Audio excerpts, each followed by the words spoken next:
በአመኑት መከዳት ያማሉ ወንድሞች በአመኑት መከዳት ያማሉ ወንድሞች በአመኑት መከዳት ያማሉ ወንድሞች አውቄው ነበረ ድሮም ፈርቼ አዘንኩኝ ደርሰናል አስደጋጁ ዘመን ወንድሙ ገደለው በግማሽ ሚሊዮን ምክንያት የሰጠን እህቱን ለማዳን ተባባሪ ሆኖ ከሚያምኑት ሰይጣን። ሰላም ጤና ይስጥልኝ ውድ አድማጮቼ እንዴት ናችሁ? እኔ በጣም ደህና ነኝ። በድጋሚ በሌላ አስተያየት መጥቻለሁ። በቅድሚያ በጣም ይቅርታ በትላንትና በለቀኩት ቪዲዮ ላይ አስተያየታችሁ የብዙዎቻችሁ ምነው ጠፋሽ ብላችሁ ነበር እና በጣም በሚገርማችሁ በላይ ገርሞኛል። የዚህን ያክል እንደዚህ በአጭር ጊዜ ውስጥ ይህን ያክል ቤተሰብ ይኖረኛልና ለኔ ስጠፋ ተቆርቋሪ ይኖራል ብዬ በእውነት አላሰብኩም ነበርና እንደው ብተው እንኳን ይሄንን ነገር እንደዚህ አስተያየት መስጠት ምናምን ብተው እንኳን እነዚህን ሁሉ ዘመዶቼን ሳላቃቸው እንደማቃቸው የቀረቡኝ ዘመዶቼን የማጣ ያክል ነው የተሰማኝ። በእውነት ነው የምላችሁ ከሚገባው በላይ በጣም ነው የማመሰግናችሁ።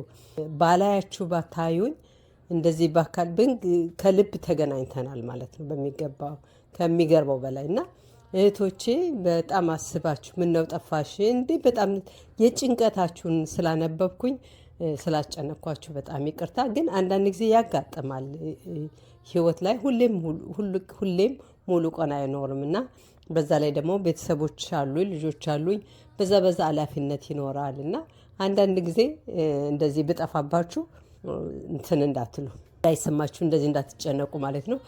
አድማጮቼ በጣም ነው የምወዳችሁ ሁላችሁንም በእውነት የምላችሁ ሁላችሁንም በጣም እወዳችኋለሁ። ለማንኛውም ዛሬ ወደ መጣሁበት ልግባና የአቤልና የብሩኬን ቪዲዮ አይቼ ነው። ቤተሰቦች ጥበቃ ማድረግ ምናንስ ሰዎች አልነበርንም እውነት አስባችሁበት ቢሆን ኖሮ። ከዛ በተጨማሪ ግን ዋናው ነገር ምንድነው እናንተን ስናስመረምራችሁ ያገኘንባችሁ ነገር አለ። እናንተንም ጨምሮ ጌታቸውንም ጨምሮ እነዚህ ሰዎች ተመልካቾች ከጌታቸውን ጋር ያደረግነውንም ቆይታ ተመልክታችኋል። እንግዲህ ጌታቸውን ስንመረምረው እነሱ ጌታቸው ሰውነት ውስጥ ያገኘነው ኬሚካል ፎርሙላና እዚህ ጋር ደግሞ የተገኘው እነሱ ጋር የተገኘው ተመሳሳይ ነው። ምንም አይነት ልዩነት የለውም። ጌታቸውም እንደነገረን ደግሞ ያደረጉት ነገር የቀበሩት ነገር አለ ብሎ ነበር። እንግዲህ የኛ የሕክምና ቡድን አባላት ሙሉ ለሙሉ ዝርዝሩን ዲቴል መረጃውን ይነግሩናል። ግን ይሄን ነገር እኛ አግኝተናል። እናንተ ይሄን ነገር አታውቁም ወይ? ብሩኬ ምናልባት አሁን ነው የነቀው ያለሁት ማለት ነው። ለራሴ እየታወቀኛለሁ። ይሄ ኤርሚያስ የሚባለው ሰውዬ እንደ አግሪመንት ብሎ ነው መጀመሪያ ምርመራ አድርገናል እና በዛን ሰዓት የምን ምርመራ ነው ያደረጋችሁት? ሙሉ ምርመራ ታደርጋላችሁ ምናምን ብሎ ግን ደም ምናምን ወስደዋል እና ማለት በቃ ከዛን ቀን በኋላ እንደፈለጉ ነው የሚያዙን። እንደፈለጉ እነሱ በቃ ባሉት ካሜራ አጥፉ የሆነ ነገር ሲባል ሁሉን ነገር በቃ እሱና እኔ ምንም እናውቀው ነገር የለም። በቃ ደንዝዘናል። እኔ አሁን ነው እየታወቀኛለሁ። አው በሰዋቱም ብሩኬም እውነት ነው እሱ የተናገረው። አሁን እንደዚህ በደማችሁ ውስጥ የተገኘ ነገር አለም ስትለን አው ሙሉ ምርመራ ብሎ ሰው ወስደውናሉ። ደማችንም ያለውንም ነገር እንዳለ ቼክ ለማድረግ ነው ተብሎ ደማችንም ተወስዷል። ከዛም በኋላ ግን በቃ ምንም ነገር አሁን ለምሳሌ ያው ቁልፉንም ያው ቁልፍ አይደለም የሚወጣውት ቁልፉን ሁሌም እንደዛ ስለማረግ ያው ቁልፉን ቆልፌ ለነሱ ለራሳቸው ነው የሰጠዋቸው። የደም ምርመራ ካደረግን በኋላ ይሄን ሁላ ግን ሲደረግ የወሰደን ኤርሚያስ ነው። የግል ዶክተራችን ነች ብሎ ነው የወሰደን። ሁሉም ራጅማንሻም አለው ደምም ሁሉም ነገር መመርመር ያለው ብቻ ግን እንደማንኛውም ክሊኒክ ወይም ስንገባ ነው የምናስተውሰው። እኔ ስንገባ አስተውሳለሁ ቤት ነው መኖሪያ ቤት ነገር ነው። ግን ነርስ ነች ምናምን በቃ ግቡ ምናምን አለ። በቃ ምንም እኔ እንደዚህ ደም ምናምን ስትወስድ ነው ማስተውሰው በሰዓቱ። ከዛ በኋላ ምርመራ እናድርግ ምንም እናድርገው ነገር እኔ ኤክስሬይ ይሁን አልትራሳውንድ ምንም ማቀው ነገር የለም። ግን ከዛን ጊዜ በኋላ በቃ አእምሯችን ተቆጣጥሮናል። በቃ የሆነ ነገር ተቆጣጥሮናል። ይሄን ብቻ ነው እኔ እንትን ብቻ ግን ብሩኬ የሆነ ነገርም እንደዚህ በታዘዝን ሰዓት የት ሄደ ብሩኬ ወዴት ገባ ወጣም ሲሉንም ይሄንን ምላሽም ስንሰጣቸውም በቃ ለምንድነው ማደርገው እላለሁ። ድጋሜ ግን ደውሎ ሲያዘኝ ደግሞ አደርጋለሁ። ግን ወደ ራሴ እመለሳለሁ። ድጋሜ ደውሎ ሲያዙኝ ደግሞ አደርጋለሁ። ስለዚህ እኔ ምንም እንዳደረጉብንም ምን እንደሰሩብንም ምንም የማውቀው ነገር የለም። እና ብሩኬ እኔ ብቻ ግን አድርግ ያሉኝን አደርጋለሁ። የነበራችሁ ስለ ቦታው የምታስታውሱት ስለሄደችበት ቦታ የምታስታውሱት ነገር አለ? አዎ ምንም የሆነ መኪና መጣ ቆመ፣ ወሰዱን። አሁን አካባቢውን ባየው አላስታውሰው። ምናልባት ዶክተሯን ባያት ልትመጣልኝ ትችላለች እንጂ ስገባም አላስታውስ ልብ ብዬም አላስታውስኩትም። ስወጣም ደግሞ አላየሁም። ልብም ብዙም እንትንም አልነበረኝም። ጭራሽ ስወጣ ደግሞ ጭራሽ ምንም ማቆም ተአምር የለም። እዛ ላይም ደግሞ ጨለማም ስለነበረ አላየሁትም። ስንገባም ደግሞ ደመንመን ብሏል። ሊመሻሻ አካባቢ ምንም ሰፈሩንም በደንብ አላውቀውም። አንተስ የምታስታውሰው ነገር አለ ኢሳያስ? እኔ ምንም አስታውሰው ነገር የለም። ምክንያቱም በቃ እንደዚህ የሆነ ጉራንጉሮ ነበር መግቢያው ምናምን። ከዛ ስመለስም አስታውሰው ነገር የለም። ምክንያቱም ደንዝዣለሁ። ራሴን ቤት ውስጥ ነው ያገኙት። በቃ ምንም አውቀው ነገር የለም። አስታውሰው ነገርም የለም። በጣም በጣም በጣም በሚገርማችሁ በላይ ይሄ መናጤ ጌታቸው ሳናስበው ጥሩ መረጃ ሰጥቶናል። በዚህ ጉዳይ አመስግኘዋለሁ። ይሄ በስራቸው የሚቀበረው ነገር አይገርምም? እኔ በጣም በቃ ሳየው በብሩኬ ቪዲዮ ሳየው ከተቀመጥኩበት ነው የተነሳው። ይሄ ነገር እውነት ነው እንዴ በሚለው ተመልከቱ። ምን ያክል እንደሄዱ እኛን ለማጥፋት ምን ያክል እንደሄዱ ሮቦት አደርገዋቸዋል። ልጆቻችን ወንድሞቻችንን ሮቦት እና እነዚህ ሰዎች ለእኛ ምንም እንደማይተኙ ነው የሚያሳየን። እኔ አሁን የበለጠ ስጋት ነው ያደረብኝ። ይገርማቸዋል። የዚህን ያክል እነሱ ተራርቀው ይህን ያክል ገብተው አይምሯቸውን ተቆጣጥረው ይህን ያክል ድርጊት ያስደርጓቸዋል ብዬ በፍጹም አላሰብኩም። ያው በገንዘብ ተታለው ቢሆንም ከዛ በኋላ አንዳንድ ጊዜ ህሌናቸው ወቅሷቸው እንኳን እንዳይመለሱ ነው ያደረጓቸው እነዚህ ሰዎች። ስለዚህ አሁን ምንድነው ጥሩነቱ እንግዲህ ስለተናገረ እያንዳንዳቸው በዚህ ስራ ላይ የሚሰሩ ሰዎችን እያንዳንዳቸው በየጊዜው መመርመር መቻል አለባቸው። ይሄ ነገር ተገጥሞላቸዋል አልገጠገጠም፣ እያንዳንዱ መመርመር አለበት ብዬ ነው ያሰብኩት። በትክክል እርግጠኛ ነኝ እነዚህ ሰዎችም አላወቁም። ለምን እየተነገራቸው ለራሳቸው አላወቁም። ግን እነሱ አስገድደው ካስገባችሁ በኋላ ከዛ በኋላ ይለቋቸዋል። ሮቦት ናቸው። ያዘዟቸውን ሁሉ እንደዚህ እንደሚያደርጉላቸው ያውቃሉ። አድማጮች ይሄ ነገር በጣም ከባድ ነው። እኔ በእውነት ነው የምላችሁ በጣም የበለጠ እንድፈራ አድርጎኛል። እነዚህን ሰዎች የበለጠ እንድፈራ አድርጎኛል። ለምን እንደሆነ ታውቃላችሁ? ይሄን የሚያደርጉ ሰዎች እንግዲህ በጣም የተማሩ ናቸው፣ ዶክተሮች ናቸው። የፈለጉትን ሰው እንግዲህ ደም ዝም ብሎ ለመስጠት የሚሄደውን ሰውስ እንደዛ ቢያደርጉት፣ ዝም ብሎ ሩቲን ቸካፕ ለሚሄደው ሰውስ እንደዛ ቢያደርጉት፣ ለምንድን ነው እነዚህም ወንጀለኞች ያሏቸው ለስምምነቱ በፊት መመርመር አለባቸው። በቃ በእነሱ ያሰቡት እንግዲህ ወይ ዝም ብሎ መመርመር ሊሆን ይችላል። እርግጠኛ ነኝ እዚህ ምናምን ጋር ሊቀበርባቸው ነው የሚባሉ ይፈሩ ይሆናል። ግን በእንደዚህ ህዝቡን ለመጨረስ ወደ እነሱ ለማዘዝ ቁጥራቸውን ይዘው ይህ እንደዚህ ሮቦት ለማድረግ ሰውን የእኛን ህዝብ ሮቦት ለማድረግ ማንኛውንም ሰው የፈለጉትን ሰው ደህና እንግዲህ በተለይ ወጣቶችን እንደዛ እየተጠቀሙባቸው ቢሆኑስ? እኔ አሁን ይህ ስጋቴ እሱ ነው።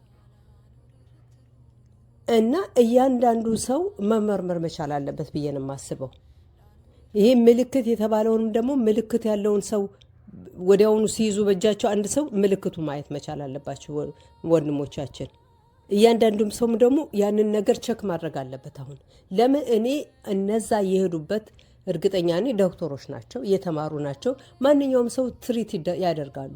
እንደሚያደርጉበት እያደረጓቸው እንዳይሆን ህዝቡን ወደ ሮቦት እየቀየሩት እንዳይሆን በሚለው ስጋት አለኝ። የእነሱ ጉዳያቸው ማስፈጸሚያ በጣም ስጋት አለኝ። እና ይሄንን ነገር ትኩረት እንዲሰጡ እንደተለመድነው ለወንድሞቻችን አስተያየት መስጠት አለብን። እያንዳንዱ ሰው እርግጠኛ ነኝ አሁን ከብሩኬ እንዳደረገው አቤልም ልዑልም ሁሉም ያደርጋሉ ብዬ ነው የማስበው። ግን ማንኛውም ሰው ነው የምለው፣ ማንኛውም ሰው ኢትዮጵያ ላይ ያለ ሰው በተለይ ወጣቱ ራሱን ማወቅ መቻል አለበት። ሰው ነው ነፍስ ነው ወይስ ሮቦት ነው? አሁን ይሄንን ይቅርታ እንደዛ አይነት ነው የሚሰማኝ። እነዚህ ሰዎች እኮ ልጁ ሲናገር አንዳንድ ጊዜ ልበል ብዬ ለምን እንደዚህ ያደርጋሉ ብዬ ግን ሲደውሉልኝ አደርገዋለሁ። ተመልከቱ፣ አእምሯቸውን ተቆጣጥሯቸዋል። አእምሯቸውን ተቆጣጥሯቸዋል።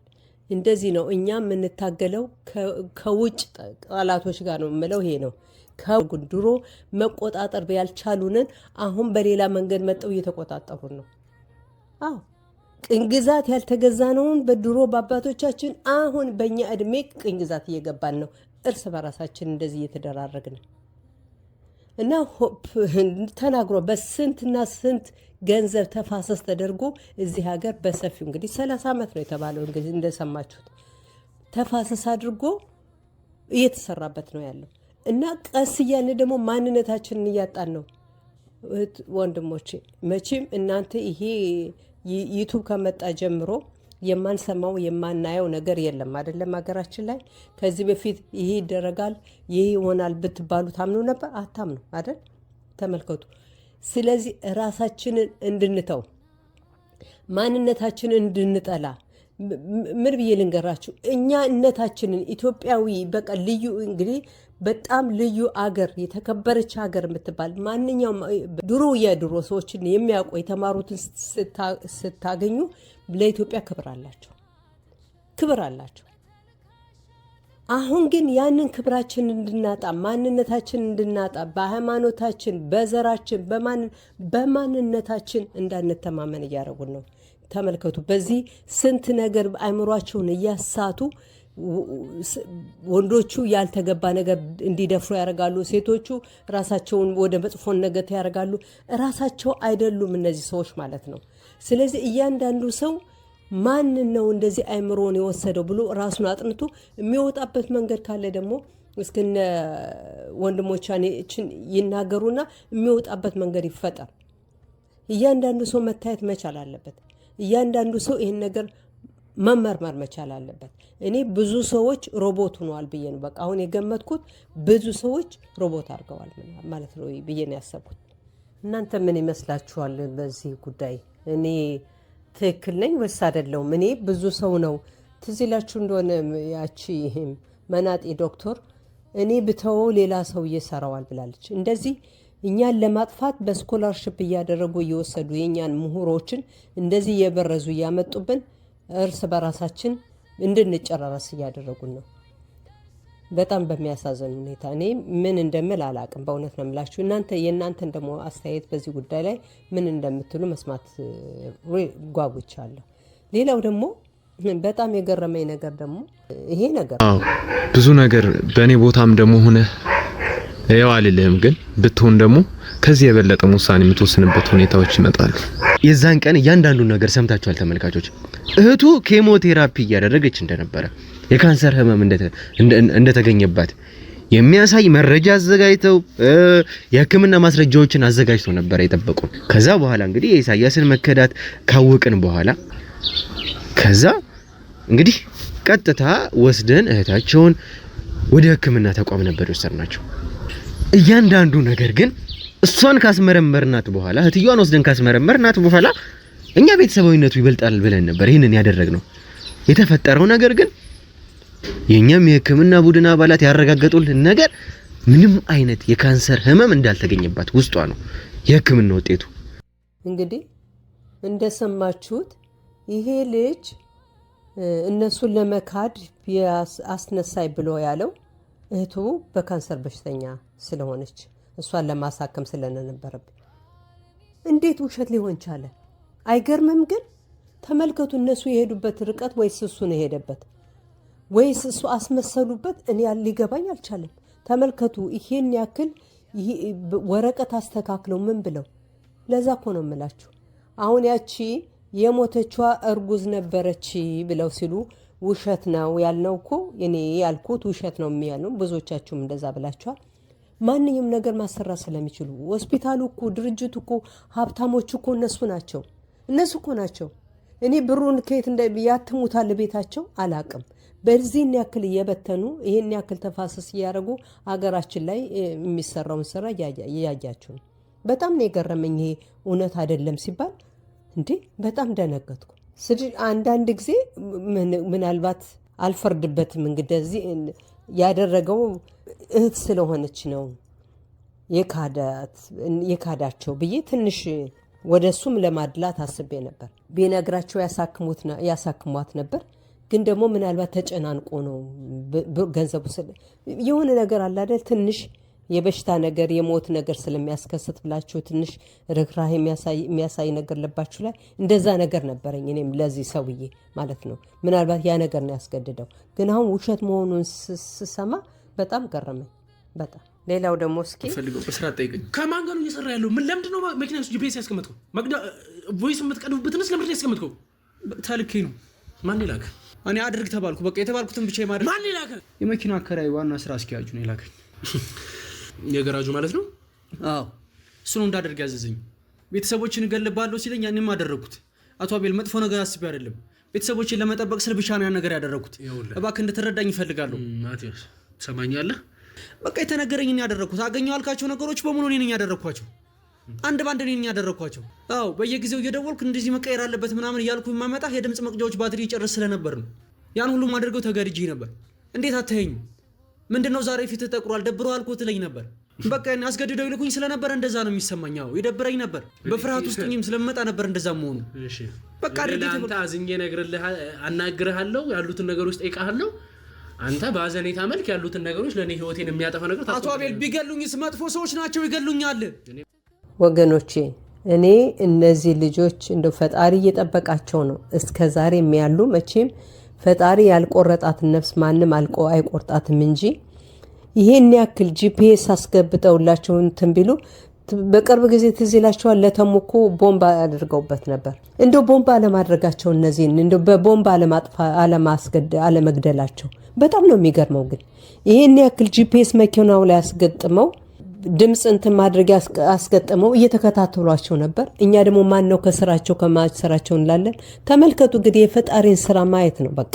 እኔ ምለው በቃ እነዚህን ሰዎች በተለይ እኔ አቤል እኔ እንጃ 100 አይደለም 200 ዓመት ይኖረዋል ብዬ ነው የማስበው። ከስንቱ ነው የሚሄደው። በጣም ነው የሚገርመው። ይሄን ያክል የሱ መኪና እንደዚህ እየተቆጣጠሩት እያመጡ ባትሪ ሲያልቅባቸው እየቀየሩ እየተቆጣጠሩት እንደው ከፍ ያለውን አለማሰባቸው ለመግደል ያስቡታል። ቦምብ ቢያስገጥሙበት እኮ እሱም ጓደኞቹም ያልቁ ነበር። እንግዲህ ይሄን ያክል ጊዜ ይሄን ያክል ነው የነሱ እርምጃቸው የሚከታተሉት። በጣም ነው የሚገርመው። እና እኔ ግን ምን ከማን ጋር ነው እነዚህ ሰዎች የሚሰሩት? ከማን ጋር ነው ሊሆኑና እቺን ሀገራችን ነፃ ሊያወጧት የሚችሉት? በቃ ሀሳብ ላይ ነኝ፣ በጣም ሀሳብ ላይ ነኝ። በእውነት ነው የምላችሁ። ምን ማድረግ እንችላለን? እነሱ ሜካኒክ አይደሉም፣ መኪናቸውን አይሰሩ። እንደዚህ የሚታመን ሰው የሌለበት ሁሉ ጅብ የሆነበት እነዚህ ሰዎች እርግጠኛ ናቸው። ቢታዩ ደግሞ እነሱም የተቀበረባቸው ሊሆኑ ይችላሉ። እና በጣም ያሳዝናል። የነዚህ የወንድሞቻችን እድሜ ፈጣሪ ያርዝምላቸው። በቃ በጸሎት በዱዓ ነው የምንጠብቃቸው። በቃ እሱም እየጠበቃቸው ነው እስከዛሬ ያቆየው። በተለይ እኔ የአቤልን ጉድ መከታተል ከጀመርኩ ጀምሮ ምን አይነት ጉድ ነው በቃ እንደው ፈጣሪ ይወደዋል። አሁን የሚጠብቀው ከስንት ማት ነው የሚሄደው ይሄ ልጅ እንግዲህ ተመልከቱ። ከስንት ማት ነው አሁንም ከገባበት ማት ፈጣሪ ያወጣዋል፣ ጥያቄ የለውም። ግን እሱ የገባበት ማት ደግሞ ለምክንያት ነው። ተመልከቱ ያቺ ልጅ መሞቷ ስንት ሰው ተረፈ። በእውነት ነው የምላችሁ።